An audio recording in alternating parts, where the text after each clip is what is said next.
Welcome to Let's Know Comics, the home of everything comics, from legendary origins and complete story breakdowns, to the biggest battles and the most powerful heroes and villains ever created.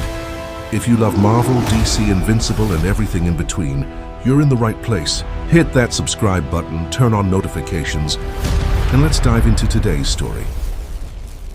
Victor Von Doom is now in America, and in addition to attending university, he's also secretly working for the US military.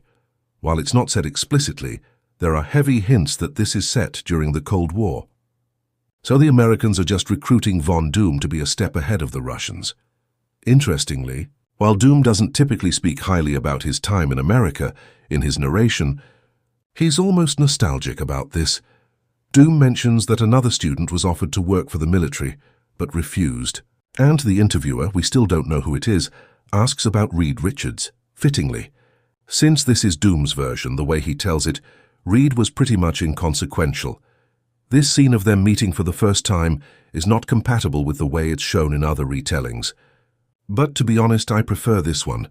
Here there's a reason why Victor meets Reed immediately, while in the original version, it's completely by chance. The first time Victor notices his future nemesis is during class, where he's arguing with a physics professor about time travel. Reed actually agrees with Victor about the existence of other dimensions, but he's more scientific about it.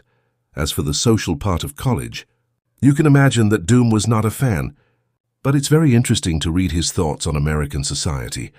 Victor actually did get some groupies, although not the kind you'd imagine. Unfortunately, while the military did have deep enough pockets to fund any project Doom came up with, they weren't genre-savvy enough to figure out he was just giving them scraps.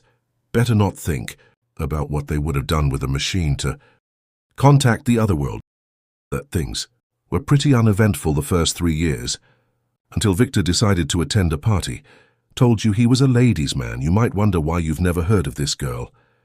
Well, that's because Victor was already, and try not to be surprised here, a freaking psychopath. I mean, he did just try to murder a girl, because she made him slightly emotionally vulnerable.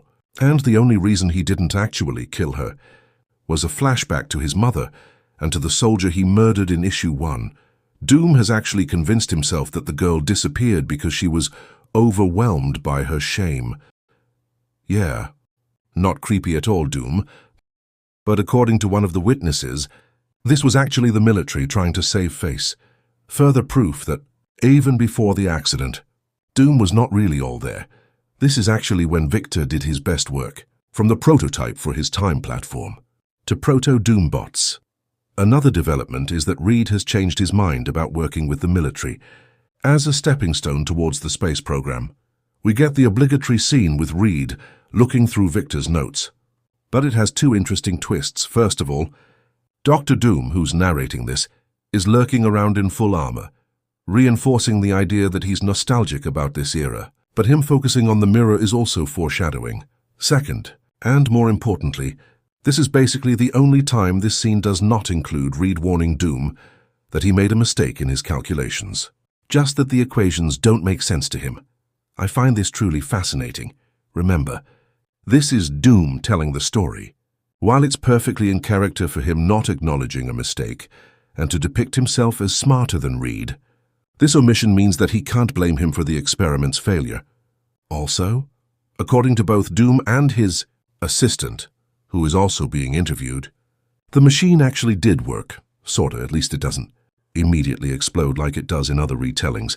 After what seemed like weeks, Victor did manage to contact his mother in hell, as well as Mephisto, although he's not called by name here.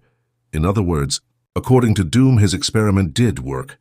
And it's heavily implied that the machine exploded because of Mephisto, not because of any mistake on his part.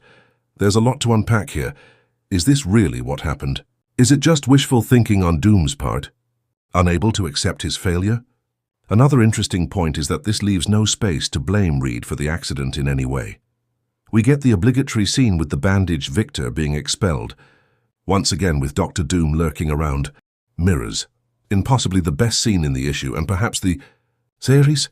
We get the reaction of both Victor and Dr. Doom to the first sight of his wounds, and if you are wondering, no, This comic does not address the controversy about how extensive the scars were. In a nice bit of house cleaning, we also take care of any invention left behind by Victor. To explain why the military didn't have access to time machines and murder robots, Doom remote-controlled them to burn everything down. And so we end with Victor Von Doom leaving the United States, without a clear destination in mind. And that's all for today's episode. If you enjoyed this video, don't forget to leave a like, subscribe to Let's Know Comics, and hit the notification bell so you never miss an epic origin, comic breakdown, or legendary battle. Let me know in the comments which character or storyline you'd like to see next. Thanks for watching. And until next time, keep reading, keep exploring, and let's know comics.